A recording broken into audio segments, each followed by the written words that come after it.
தமிழக பாரம்பரிய உணவு திருவிழாக்கு கலந்து கொண்ட அன்பேசும் ஆன்மீக திருச்சி அடியார் பெருமக்கள் அனைவருக்கும் மனமார நன்றியை தெரிவித்துக் கொள்கிறேன். ஓம் நமச்சிவாய. அவங்களுக்கு அன்பேசும் ஆன்மீக திருச்சி மனமார நன்றி. அடுத்தது நம்பர் 14 தங்கம் அருணாச்சலம். அதிரசம் குதிரைவாலி பொங்கல் தேங்காய் சட்னி. Very good. இதுல வந்து ஒரு வித்தியாசம் என்னன்னா குதிரைவாலி பொங்கல் இது வந்து ஒரு அப்படின்னா என்ன பாரம்பரிய உணவகம். குதிரைவாலின்றது என்ன போய் சொல்லுங்க, எனக்கு சொல்லுங்க. குதிரைவாலி அரிசி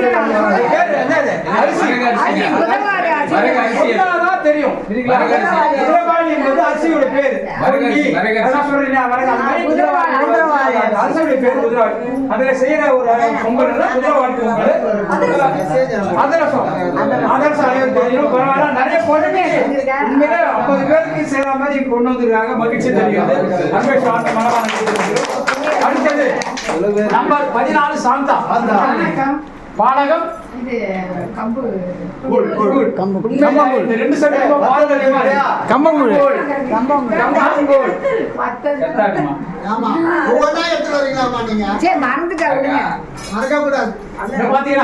உண்மையில இந்த செட்டு ரொம்ப உண்மை. பானகம் கம்பங்கூழ் இதெல்லாம் பாரம்பரியமான இதெல்லாம் இங்கிருந்து கிடைக்க போகுது. வத்தல் 3 செஞ்சுக்கிறாங்க. இவ்வளவு செஞ்சதுக்கு நீங்க உங்களுக்கு எவ்வளவு டைம் எடுத்து? உங்களுக்கு 2 மணி நேரம். உங்களுக்கு 2 மணி நேரம் பரவாயில்ல. இவ்வளவு நேரத்தை செஞ்சுக்கிறீங்கன்னா இனிப்பு இல்லையா? மகிழ்ச்சி, சந்தோஷம். வெள்ள பணியாரம் செய்த பிரபாதேவன் நம்பர் 7 மகேஷ் என்ன செஞ்சீங்க? தினா பாயாசம். Very good. இதெல்லாம் வந்து ஒரு வித்தியாசமான ஒரு இது. நம்ம நார்மலா வீட்டுல இந்த சாதாரண பாயசம் சாப்பிடும். தினா பாயாசம் ஒரு பாரம்பரியமான ஒரு இது. அடுத்தது நம்பர் 21 வனிதா என்ன செஞ்சீங்க? பணியாரம். அதுதான் பச்சை ஒரு விஷயம். நான் வந்து புதுசா செஞ்சிருக்கேன். எது வந்தாலும் கொஞ்சம் வெரி குட். மகிழ்ச்சி. பசங்க உதவி பண்ணிட்டு இருக்கேன். பனியான அரிசி மாவு செய்வாங்க. வெல்லம் போட்டு நீங்க புதுசா செய்யணும் பச்சை வச்சுங்க. பாராட்டுகிறேன். பரவாயில்ல, அவங்க ஏதோ வந்து புதுசா இது பண்ணி முயற்சி செய்யறாங்க. சுவையில என்னன்னா பரவாயில்லன்னு கேட்டு முன்னாடி சொல்லிடுறாங்க. ஒண்ணு பக்கத்துல இங்க வந்து சார் நம்பர் 29 சரவணன் என்ன சொன்னீங்க? கரண்ட் எல்லாம் நல்லா செய்வாங்க. இது கேள்விப்பட்டது நம்ம சரவண சாமி கோவில் சொன்னாரு. எங்க மனைவி வந்து பிரண்டை செஞ்சாங்கன்னா அவர் சூப்பரா செய்வாரு எங்க அப்படின்னாங்க. சரி, அவ்வளவு ஆசைப்பட்டு பிரண்டை கிடைக்கல. கிடைக்காத காரணத்தால அவங்க வந்து 2வது ஆப்ஷன் எடுத்துக்கிறாங்க. சரி, நீலாவதி கத்திரிக்காய் சரி கத்திரிக்காய் கத்துவாங்க. என்னம்மா செஞ்சீங்க? நவதான சுண்டை. இந்த அம்மா வந்து சாமி என்ன செய்யுது என்ன தெரியல அப்படின்னு எல்லாரும் பார்த்தா எல்லாரும் முன்னாடி சொல்லிட்டாங்க. எல்லாருமே சொல்லிட்டாங்க. அதனால நான் தான் உங்களுக்கு சரி ஓகே நீங்க எல்லாம் நவதானியம் எல்லாம் தனித்தேர செஞ்சா நீங்க எல்லாத்தையும் செஞ்சு கலவையை அறுத்துருவாங்க அப்படின்னு சொன்னேன். செஞ்சிருக்காங்க. அவங்க அன்பு ஆன்மீக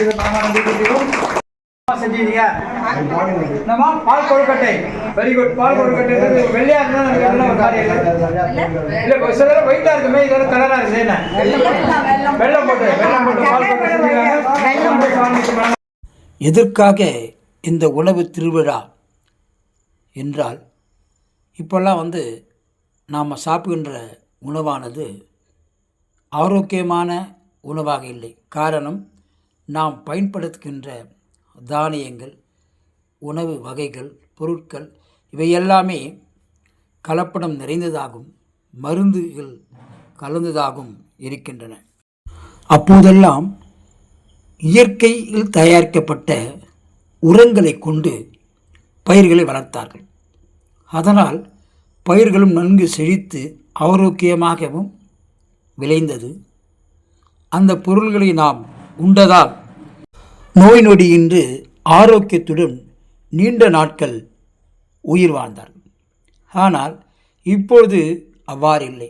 சிறு வயதிலே நோய்வாய்ப்படுதல், சிறு வயதிலே இதய கோளாறு, இப்படிப்பட்ட பல்வேறு பிணிகளால் சூழப்பட்டு நம் வாழ்க்கை அமைந்துள்ளது. பாரம்பரியமிக்க நம் முன்னோர்கள் உண்ட உணவுகளை நாம் இன்று உண்ண மறந்ததால்தான் இப்படிப்பட்ட பிரச்சனைகள் எல்லாம் நாம் சந்திக்க வேண்டியிருக்கிறது.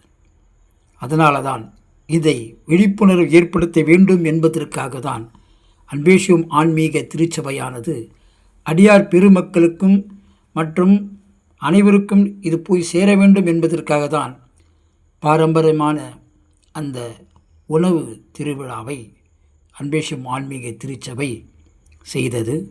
இதில் கலந்து கொண்டு ஒத்துழைப்பு கொடுத்த அத்தனை பேருக்கும், தன்னால் முடிந்த அளவுக்கு பாரம்பரியமான உணவுகளை செய்து வந்து தந்த அடியார் பெருமக்களுக்கும் அடியனுடைய அன்பு கலந்த வணக்கத்தை தெரிவித்துக் கொள்கின்றேன். ஓம் நமச்சிவாயம், ஓம் நமச்சிவாயம், ஓம் நம சிவாயம், சிவாய நம ஓம்.